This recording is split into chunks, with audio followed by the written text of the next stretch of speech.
And without further ado, we are so excited to have Katja Boutou here to speak to us about Crowdsorsa, which is an innovative platform that uses gamification and crowdsourcing to tackle environmental and infrastructure challenges. Katja is a curious and international business developer working in AI, and she is bringing Crowdsorsa to the Canadian market. We are so excited to have her here. Please give her a round of applause.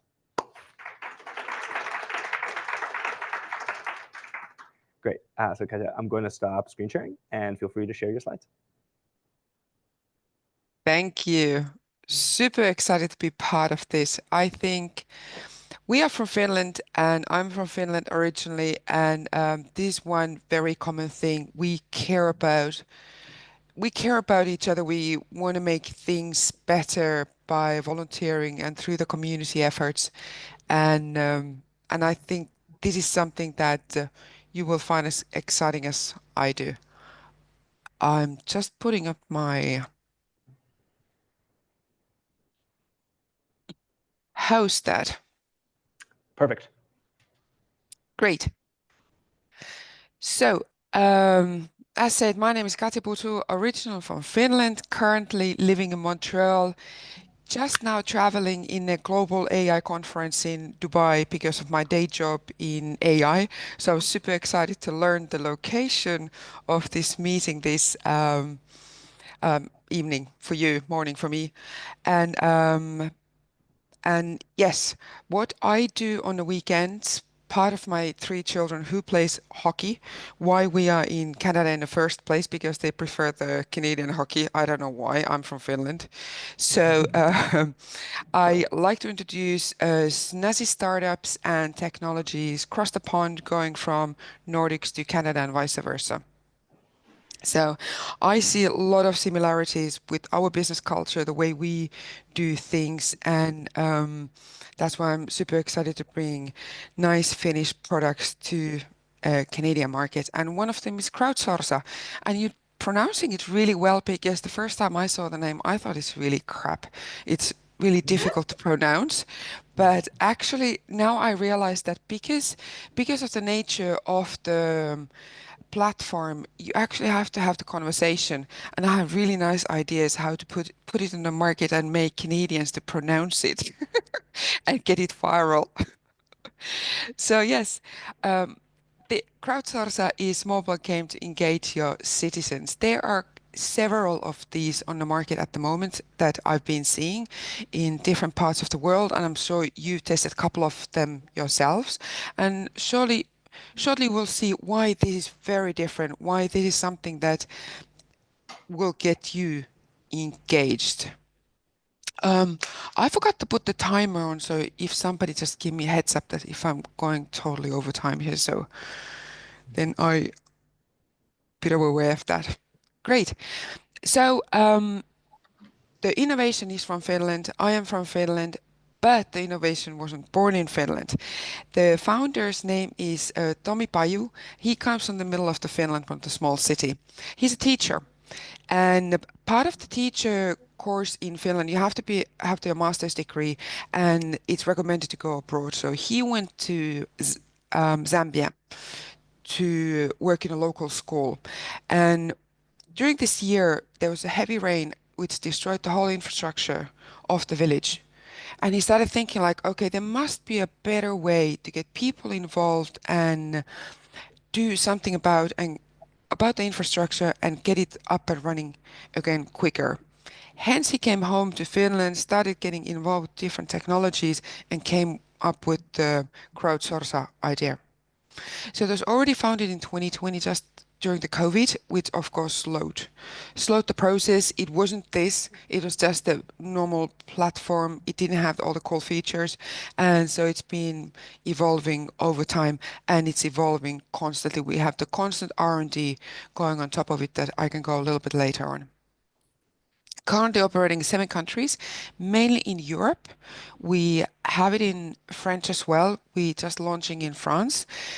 I'm sitting in Montreal. Donc, si quelqu'un a la question en français, pas de problème, moi je peux répondre. Hence, the Canada is the French speaking. We've done about 100%, over 100 projects already. Now, We had over 80,000. And this makes this very different and very interesting. We have rewarded 150,000 euros already for our users of the platform. And this is how the application, mobile application looks like. So what kind of use cases we do? These are the kind of areas that we survey, how we get the community involved. So it goes from the road and bike lane conditions, the infrastructure, the inventories, accessibility surveys, and invasive species mapping and removal. We are moving into reducing the CO2 footprint with monitoring the people behavior in an enterprise. So for example, it can be used as an enterprise game to, if you walk to work, you get a point. If you put your lunchbox into reusable container, you get the point, etc., etc. There are so many different ways that this platform can be used. But these are the examples that I will be going through. So what we do, we want to quickly help communities, municipalities to do the surveys of the conditions of the community. And this particular game is on a road and bike lane surveys. So the way it happens, there will be the GPS tagged mapping of the city. This is city of Tampere in Finland. So you can see the areas that needs to be videoed, and that what city wants to have these areas of the city to analyzed. So, for example, you're on a bike or you're in a car, you have your video on the dashboard or on your bike, and this is what you see when you're driving on your biking. And here you have like a fruit, so like a Pac-Man game.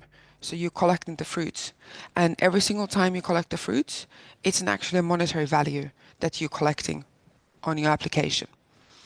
And the way it happens when the game is on, those who are registered on the application will get the notification that the game is on, and the gamers can go on the area that has been assigned for them. So what happens then? All your data is collected, and that data currently, the way it works, it will be collected and sent through the cloud to Finland. We will then sort out the data and give it to the company called Efri and Vaisala. These are the companies in Finland that will sort it out, make a report of it, and give a report of the recommendation for the city or the council, whoever ordered the game, that what has been done and how to improve it. So, for example, on a road and bike lane surveys, they will make a report about the deterioration of the asphalt. So there is a stages when the asphalt is deteriorating, and I swear to you, I live in Quebec and I know what is the deterioration of the asphalt and when to replace the asphalt when it's cheapest. It will also mark in red when it's the most crucial, if there are potholes, when things are actually lethal that they have to be actioned on. So they will prepare a report for the city to action on.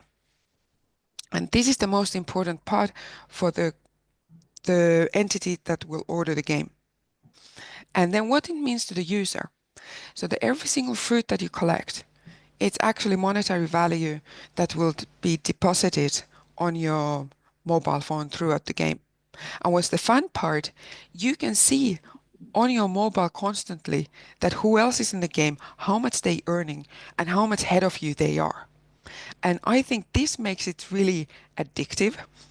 It's not a lot. It's maybe, we're talking about a dollar, 20 cents, depends of the municipality, what they want to pay you. But it's enough because it's money and you can see it accumulating on your account and you're competing against another people. That you get the reward for a job. The another thing what we do is infrastructure inventories.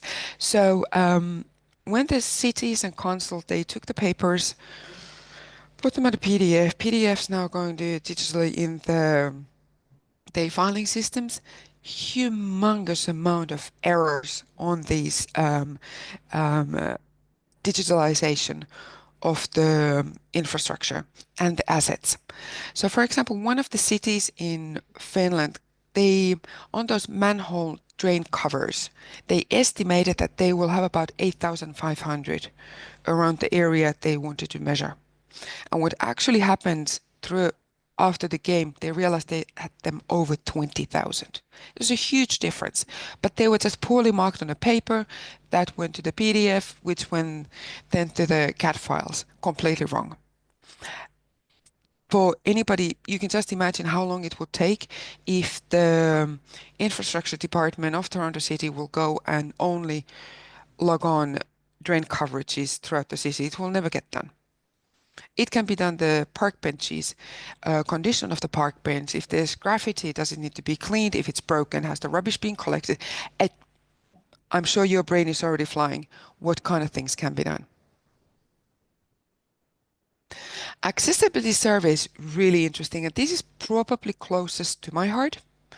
I live in Montreal, the city called Boucherville, and they have lots of new families, lots of elderly people, and accessibility is an issue.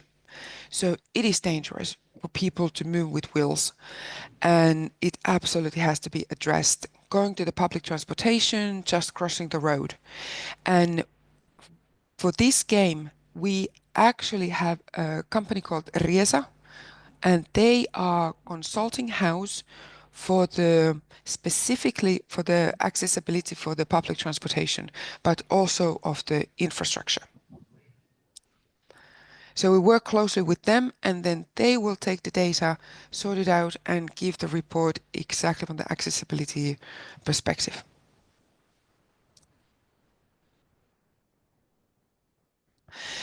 Another super interesting thing, which is huge problem in Canada as well, what we have come to realize, it's actually a lot bigger in Canada than in Finland. We do have a problem already, and this is the plant that we have that we're trying to eradicate. So when there are invasive species, it could be an animal, it could be in the water, it could be in a forest. There are various invasive species that are particular to the particular area that needs to be eradicated. They start from March, and the earlier you see the sightings and you get rid of them, the better results you will have throughout the summer. And why we eradicate these, they cause a lot of allergies. And once the pollen is out, it's very difficult to get rid of them. So those areas that are known to have this plant, we get them as early as in April. In Finland is not higher, so the springtime comes a lot later. So in about April, May, as soon as the pulp comes up, the cities and councils are putting the game on for people to go and pluck them out from the ground up so they don't even form the pollen yet, which also makes the picking up the plant safe. So this is an interesting one because there might be a safety aspect, there might be a poisonous. I know in Canada there are a lot of poisonous plants, especially for the pets, and these are simply a huge problem. So you will need to have the special equipment. You have to eradicate them in a certain manner. You maybe there have to be a liability of a plus 18 who is able to even game, depending of the um, dangerous species and the way it will impact on a person. So we'll put an education layer on top of it. And so the users, before they start the game, they will actually have to press the liability form, press that they are 18 years of age, press that they have read instructions, they have listened to the videos about what they're about to do, why they're eradicating this plant, and how the plant looks like, and if it's not dealt with, how it will impact the community. So I think this is a very important element to get the education part. Why are you doing? What are you doing? The way the eradicating the invasive species actually goes, that city or council will do a GPS area where the plants are. The game goes on. The gamer will go and with the arm's length, well, then with his mobile to his area, what he's going to be working with. So before he does anything, he will take a photo and that's an GPS locked area. That's mine.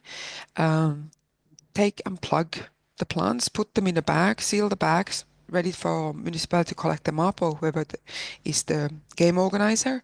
And then once the work is done, they will take the photo again of the area, and that's when the data is collected, and they will receive their monetary reward. And the reward is based on the location, area size, and density. And that will be then given, we will analyze that in Finland before we give the reward for the invasive species. And these we have actually a couple of POCs starting. I think it was in New Brunswick, and we signed up for March. So, and they, now I don't remember the name of the plant, but this particular plant, it's actually a very difficult project for us because it's the first one we're doing in Canada and it's a poisonous one. So you have to be super careful that how we're going to be doing it, who's able to do it. We have to have the education layer. So, but we are so excited to be able to help because community is really suffering of the poisonous pollen that's circling in the air.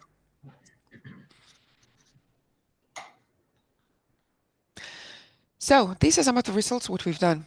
So we really talking about the speed. 90 minutes to collect 550 kilometers of cycle lanes. And that was done in Helsinki. And 24 hours, we got 23,500 drain covers photographed. And invasive species, 500,000 square meters of invasive plants repelled. So it very much goes fast. And the great thing is that they can be done over and over again if needed. For example, if you're doing after the rain, there's puddle pools that need to be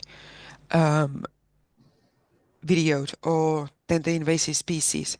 So with the gaming, you can do different areas quickly, or you can redo them to make sure that things are done correctly. What's our business model? Just for you to understand how this type of platform works. So, well, once we identify who is the owner of the game, who wants to have the data, what type of data they want to have out of the game, that we will give the success matrix for our customer, which is super important. So we will identify the game with them together. Um, the let's say the game costs X amount. That X amount will also include the reward money. So the whoever purchases the game doesn't have to worry about any of the platform's engagement, data collection, reward money to be paid on, or the marketing of the game. We will do all that in the middle and the whole mission control. We will then communicate with the community and the users, put the game on, make sure that it's working, collecting the data, send it to Finland, getting the data back, sending it to the customer who in the form that as they want it. And we start with one game. One game, let's say it costs about 15,000 Canadian dollars. For example, 1,000 kilometers of road mapping. That's just an example. That includes the reward for the users and the 1,000 kilometers and the platform. And then you can just purchase on top per kilometers or different games. So that's kind of our model that we work. So it's not a SaaS model, it's like a gaming model. Maybe it's a gas model. So these are some of our clients that we work with. We've done also some work with WWF. We're super proud. BBC made a huge media article about us that we're proud of, and we've been featured in many of the TVs with our customers. These are some of the guys. You can see here their fruit collection going on.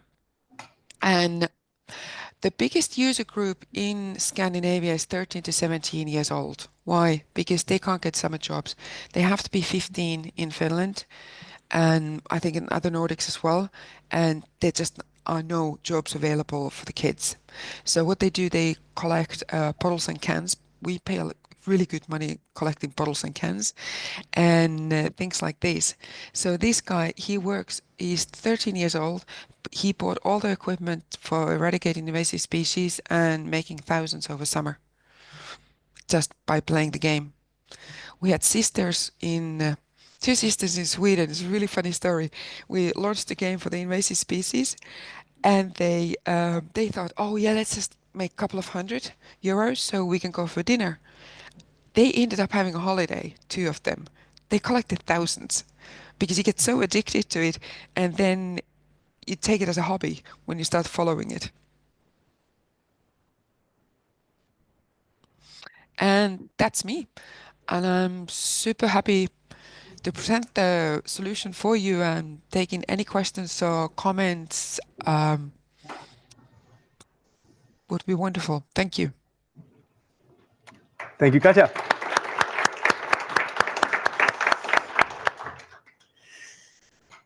All right.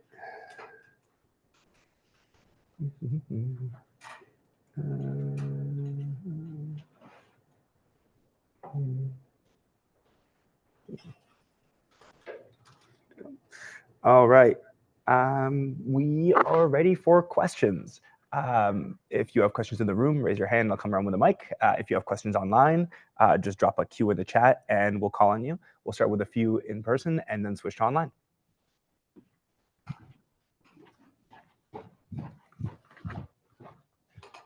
I'll meet you halfway.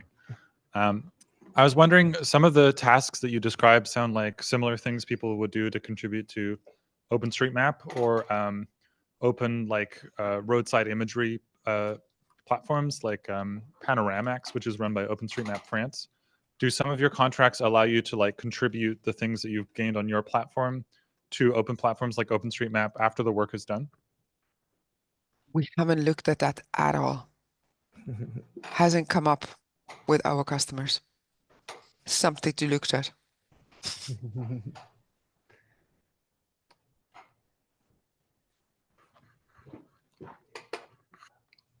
Great talk. Appreciate it. I was wondering, I know government can be a little slow sometimes when it comes to interfacing with private sector.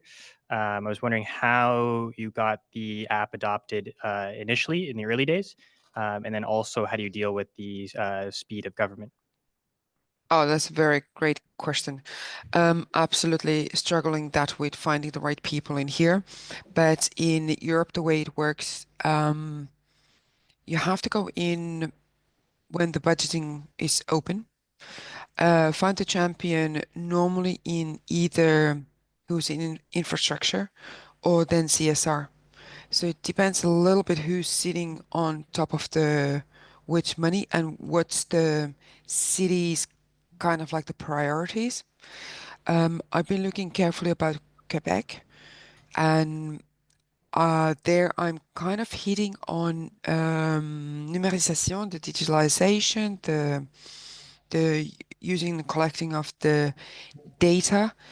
There's quite a lot of funds going on as well for people to adopt different ways to tackle the issues that I'm talking about, and that has been putting some speed on the delivery.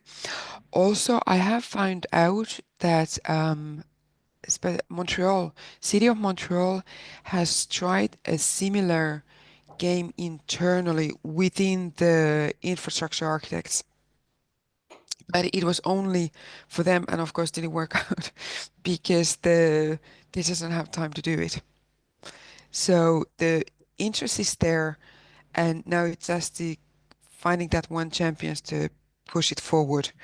And currently in the smaller municipalities, it tends to be the CSR, the corporate social responsibility, that it coming out of their budget.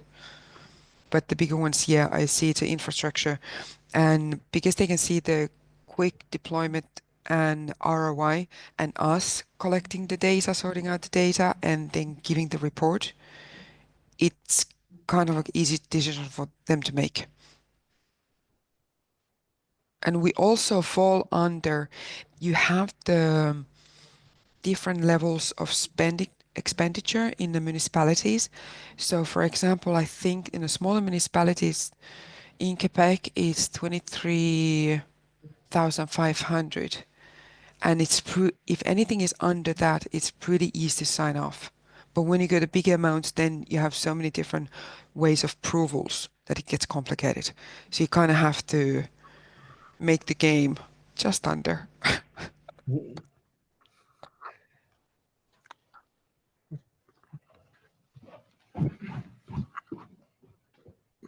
Hi, thanks for that presentation. I was curious to know how you guys in general will validate the data. If you're looking for members of the public to contribute data, how do you know the camera is pointing up and not down, for example? Is there, what kind of processes do you guys use?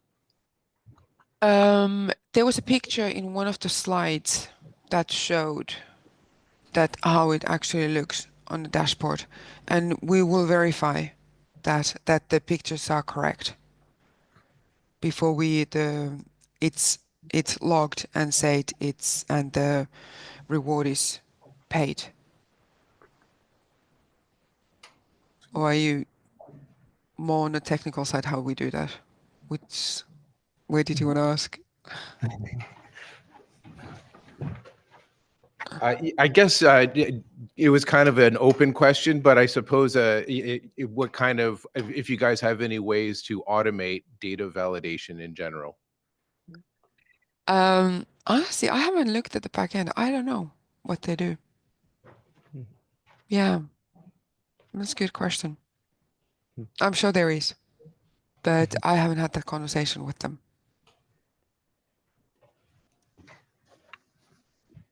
That's interesting, Kirsten. Now I have to. I'm marking them down because I'm gonna go ask those.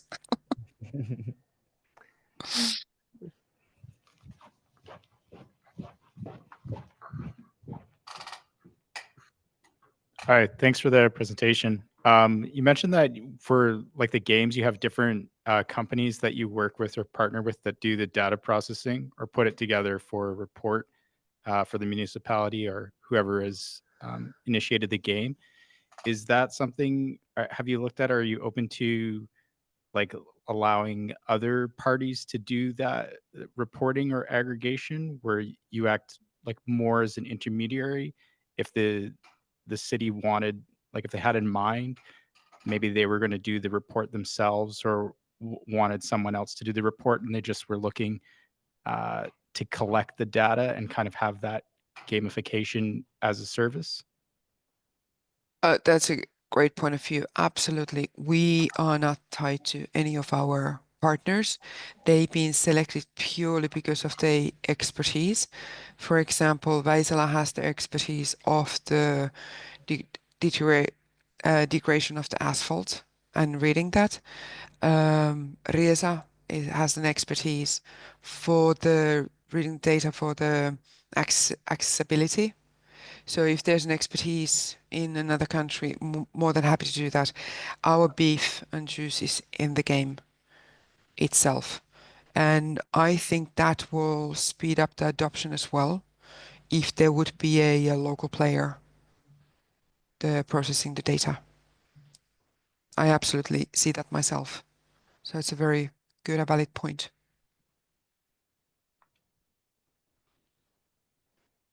Also in the countries like I'm in Dubai at the moment, so that would be an issue because this type of data out of this type of game would never leave the country.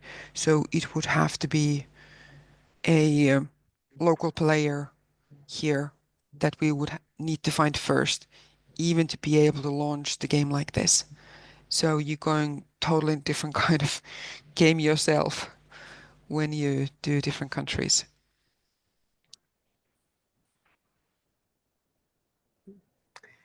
Great. If we have no more questions in the room, Rock, we could pause the recording. And thank you again. Another round of applause for Katja and Crowdsorsa. Thank you. It's been a pleasure.